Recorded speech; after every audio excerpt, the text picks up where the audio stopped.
This is Tom Duty, middle-aged American living in New Jersey near the Lincoln Tunnel. If you were to visit my website, you would type Howdy Doody into Google. You'll find the correct spelling of the famous puppet. You then combine Tom Duty in a Google search from my site. I have the permission of my cousin Meg to mention her name in 5 videos. 1, 2, 3, 4, 5. For the purpose of compelling her to, inspiring her to, considering on-demand deliveries, specifically Postmates. Postmates is available in her area. Other listeners, this series of videos is an attempt to get you to consider Postmates, and if you register, you put my name. I offer beginner training and this advanced training, and if you're successful, I earn a bonus. So Meg Tui, here's the first reason. It's 2 components. This device here is a glass case. It's a dual glass case. Those are sunglasses. I'll put my reading glasses in there, Meg. Sunglasses, reading glasses, sunglasses, reading glasses. Now, of course, I made this myself. I used to work in plastics in my time in the food industry, and this box is consistent with my fashion. It passed the ultimate test, Meg. I was in Italy, special occasion for my mother-in-law, Kasuko. It was a birthday. Hajime, big budget, gourmet-loving Hajime. We're at this wonderful Italian restaurant. We would call this authentic, probably because not a thing in the entire restaurant was imported. It was absolutely a wonderful meal, linen tablecloths, and out comes my box. Well, it's a novelty. It attracted attention, and it kind of got passed around. I got some gentle and necessary harassment from Hajime, and then it went back on the linen tablecloth and sat there with this beautifully set table for a wonderful dinner and never attracted another attention. It's just an example of the fashion of this thing being consistent with me. So here's my point. This thing is something my father did not need. Your Uncle Billy, or Uncle Bill, I think you called him Uncle Billy, I wish I knew, he didn't need it because they didn't have cell phones. Meg, my dad could go out for an evening with my mother. She would carry his reading glasses, and even if they forgot them, she would read for him, and it was no problema. I can't do the same thing. It's like leaving part of my brain at home. I can't catch a bus. I can't even have a conversation without supplementing with, oh, we got to watch this video, and did you see this? And so this has become, for me, a necessity of our technology age. So again, why should you consider Postmates? Because I think we, as a generation, remember, we're the ones that invented the internet. People like Bill Gates and other people born in the 50s would be credited for inventing the internet and are certainly converting it into directionally what it is today. We are the ones that created it, and we must emotionally adapt to the technology into our lives. We also need, where we choose to, be technically competent. So I'm going to I already gave an example for me, Tomas. I'm going to give an example for you. You don't like Facebook. You don't apologize for it, but yet you're still normal and you're still fun, and you said you'd listen to these videos, and I know I'll call you in a couple of weeks, and I think I'm going to get you, Meg. You're going to be on Postmates. I might be missing something. Your brother Brian is classic. I'm sending him pictures. Tommy, don't send me pictures anymore. My phone doesn't accept pictures. So I go to San Diego, Hannah and I, for 2 weeks. I expect him to have some flip phone from the 90s. He doesn't. He's got like some $800 high-powered Samsung, and it doesn't accept pictures. Brian, help me reconcile this. It is consistent with Brian's fashion. He's got this like, oh, I got great stuff, but it's kind of doesn't work. I got 4 grills. You know the gig.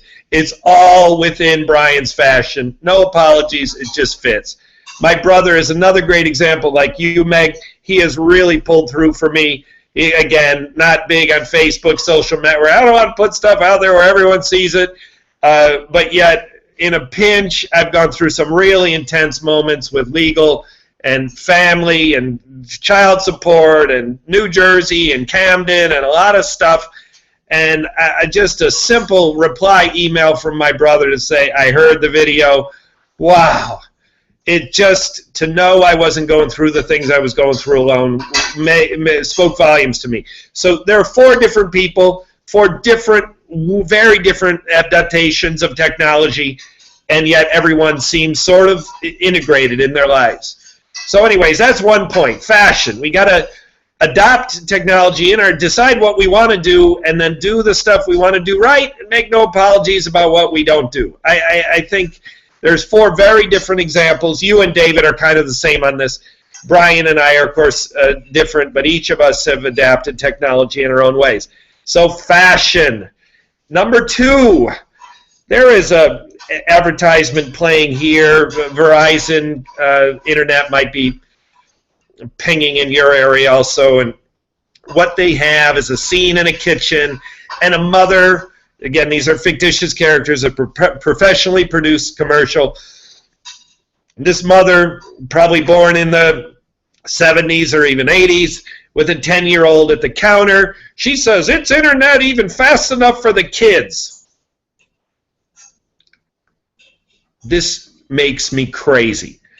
Why would adults sort of abdicate to their kids, especially a 10-year-old, that the 10-year-old is an expert? That 10-year-old is someday going to be an adult, God willing. Of course, my son David didn't get that expected result, in his timing was cut short. But that 10-year-old, hypothetically, is a fictitious character. Nonetheless, he's going to become an adult, and he thinks he's an expert on the internet. You know what? He's not. He's got a lot to learn, and burdening the kid that he's an expert and his parents are dummies is something in our generation cannot and should not do. Bill Gates and his amigos invented the internet, and we cannot say, oh, our kids are expert, we really don't have a clue. So there's the 2 reasons. So Meg, please listen to me on this one. You do Postmates or some other on-demand service. I think Postmates is going to be good. It's in your area. They're probably a significant portion of the San Diego market, but there's not. If it's not, I'll find an alternative for you. It really doesn't matter. It's on-demand delivery services, not Postmates specifically, though I think Postmates will work. And my point is, you do a delivery, and then you'll have the pleasure of a conversation where a younger person says, well, do you know about Postmates? And you can smugly say, well, yeah, I deliver for Postmates. Now, you may have only done 1 delivery, or 1 a month, or something, but to claim you've delivered for, not just ordered a pizza or a health cocktail from Juice Press or some other bean sprout dish that's popular in California, you can say you delivered for Postmates. So Meg, that's what I want for you. I, of course, indirectly will have credit for you being able to, but I am seeking no credit on this. I would just love you to have that moment. Someone thinks they're cool, they're younger than you, they're a generation that follows us. Do you know about Postmates? Yeah, I deliver for Postmates. That's what I want. There's reason number 5. I got 4 more to come. Meg, that's my message for you. I'm transitioning to my deliveries today. This is, again, continuation of Postmates Advanced Training. Listeners, today was a disaster. I did 2 deliveries. My record is 11.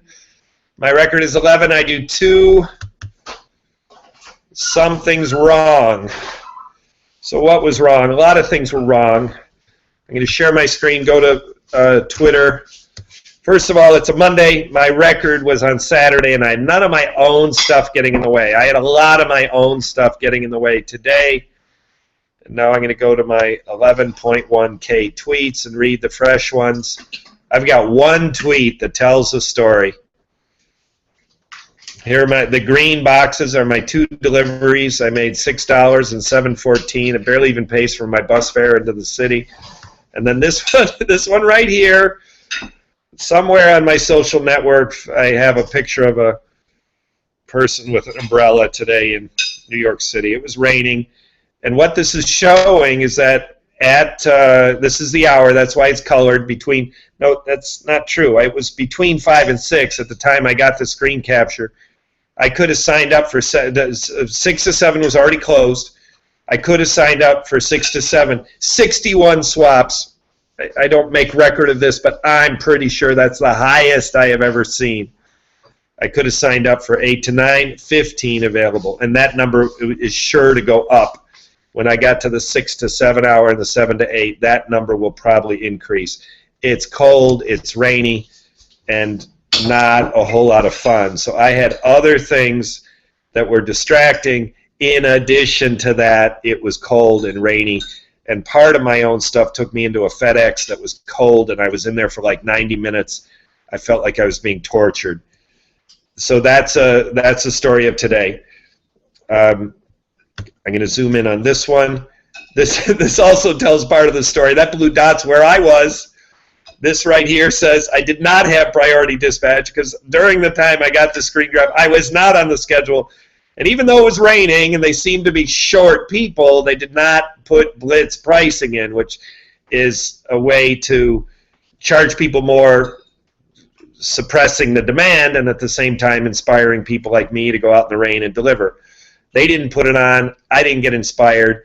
And this blue dot here means I'm in its box right here that's not uncolored like Queens, but yet it's just a shade above uncolored and certainly not a great place to be. The dark box is a better place to be.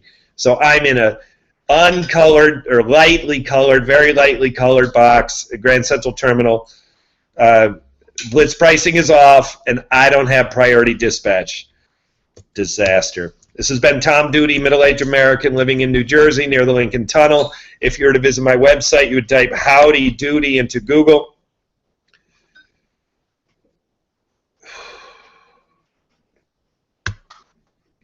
You'll find the correct spelling of the famous puppet. You then combine Tom Duty in a Google search for my site. Thank you for listening. Have a good day, good evening, or restful night. Sleep. Ciao.